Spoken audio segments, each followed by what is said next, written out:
تو انہوں نے آ کے حضور صلی اللہ علیہ وسلم سے کچھ ڈیمانڈز کی کہ اس طریقے سے مسلمانوں کے دلوں میں میرے لیے محبت آ سکتی ہے. اس میں سے ایک ڈیمانڈ یہ تھی کہ میرے بیٹے معاویہ کو اپنا منشی رکھ لیں. یہ کاتب وحی کہتے ہیں، اینج رکھایا گیا جی، کاتب وحی، منشی رکھ لیں، آپ کے لیے کتابت کر دے گا، یہ لکھنا پڑھنا جانتا ہے.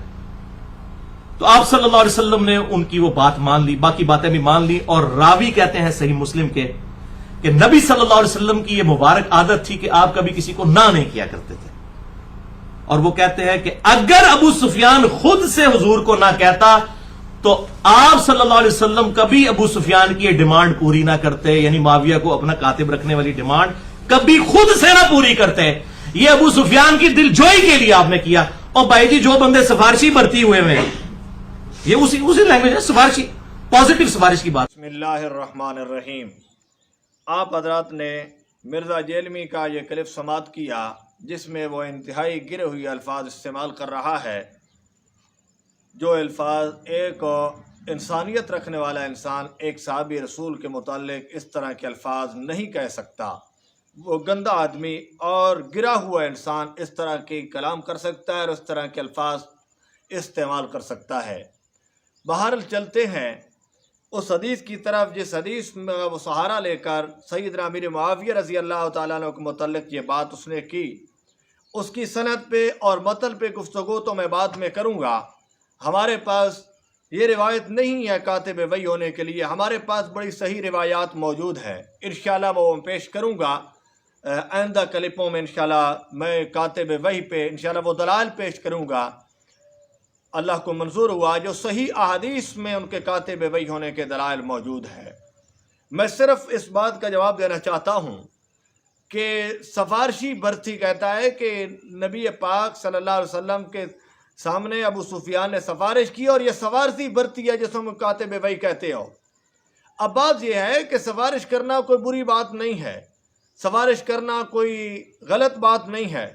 سفارش نبی حضرت موسیٰ علیہ السلام نے بھی ہارون کی تھی، قرآن پاک میں موجود ہے. اور باقی رہی کہ سفارش خود نبی پاک صلی اللہ علیہ وسلم نے، بخاری مسلم کی حدیث ہے 2627 نمبر کی، یعنی 2627 نمبر کی حدیث مسلم میں موجود ہے کہ نبی پاک صلی اللہ علیہ وسلم کے پاس کوئی بندہ آتا، کوئی حاجت لے کر آتا، کوئی آدمی کسی چیز کا سوال کرنے کے لیے کوئی آدمی آتا تو علاج السائحی آپ اس کو اپنے پاس بٹھاتے اور فقال اشفعوا فلتوجروا.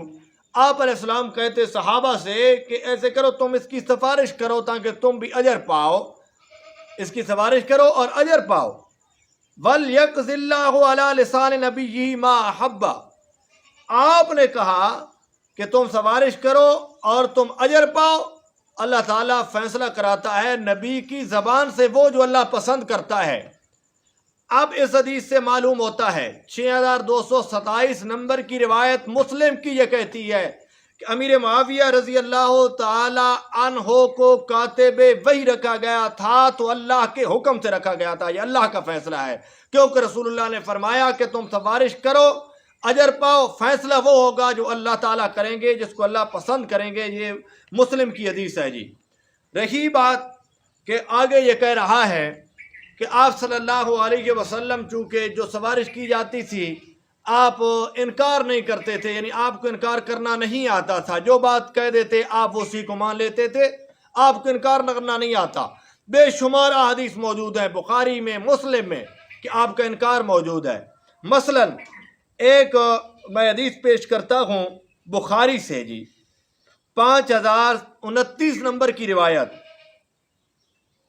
5029 نمبر کی حدیث ہے بخاری میں. ایک عورت آئی نبی علیہ السلام کے پاس، صحابہ بھی موجود تھے. قد وہبت نفسہا للہ ولرسولہ صلی اللہ علیہ وسلم فقال ما لی فی النساء من حاجت. آپ علیہ السلام کے پاس ایک عورت آئی، اس نے کہا میں اپنے آپ کو پیش کرتی ہوں اللہ اور رسول کے لیے، یعنی آپ میرے ساتھ نکاح کیجئے.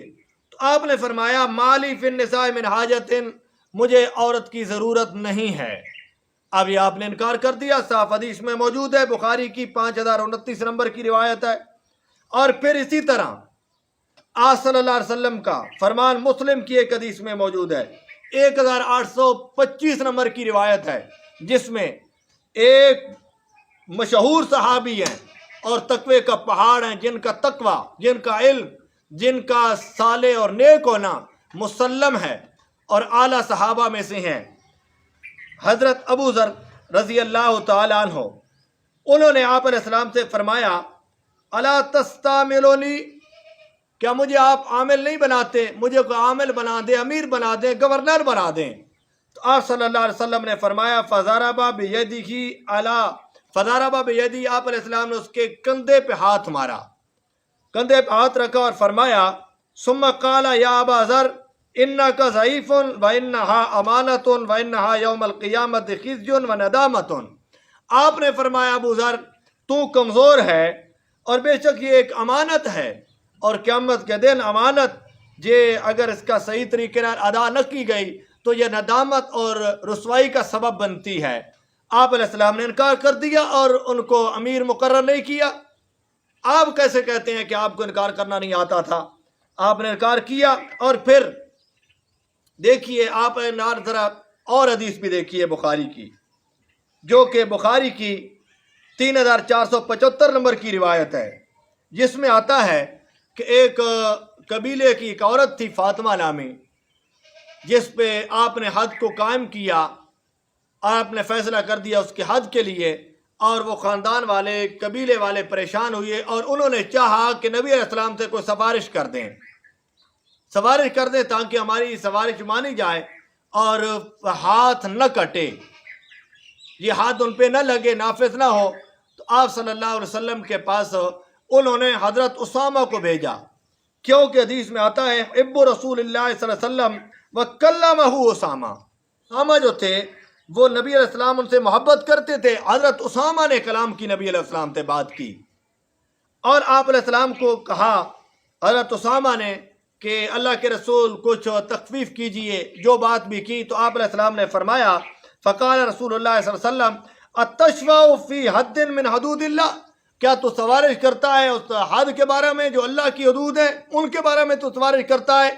اگر ہر سفارش کو آپ قبول کرتے، انکار نہ کرتے، تو حضرت اسامہ کی بات، جو آپ کو محبوب تھے حضرت اسامہ، آپ کو پیار تھا حضرت اسامہ سے، لیکن باوجود اس کے، حضرت اسامہ کے پیار اور محبت ہونے کے باوجود آپ نے سفارش کو نہیں مانا، تو یہ جو سفارش مانی گئی تھی تو یہ واقعتاً اسی روایت کو اگر صحیح مانا جائے، انشاءاللہ اس کی کلام میں کروں گا، اس کی سند پہ بھی اور اس کی متن پہ بھی بات کروں گا، اور اگر یہ سفارش والی بات کی جائے تو پھر بھی یہ سفارش نبی علیہ السلام نے فرمایا کہ جو سفارش ہوتی ہے اللہ کا فیصلہ ہوتا ہے، میں اس کے مطابق فیصلہ کرتا ہوں، جو اللہ چاہتا ہے وہی فیصلہ ہوتا ہے، تم سفارش کیا کرو۔ تو معلوم ہوتا ہے کہ حضرت امیر معاویہ رضی اللہ تعالیٰ عنہ وہ صحابی رسول ہیں، جو کاتب وحی ہیں، میرے پیغمبر کی وحی کو لکھا کرتے تھے۔ انشاءاللہ میں آئندہ کلپوں میں اس روایت کو بھی بیان کروں گا، جس کو مرزا جیلوی نے پیش کیا، اور اس کے علاوہ کاتب وحی ہونے پہ انشاءاللہ میں محکم اور مضبوط دلائل پیش کروں گا۔ وما علینا الا البلاغ۔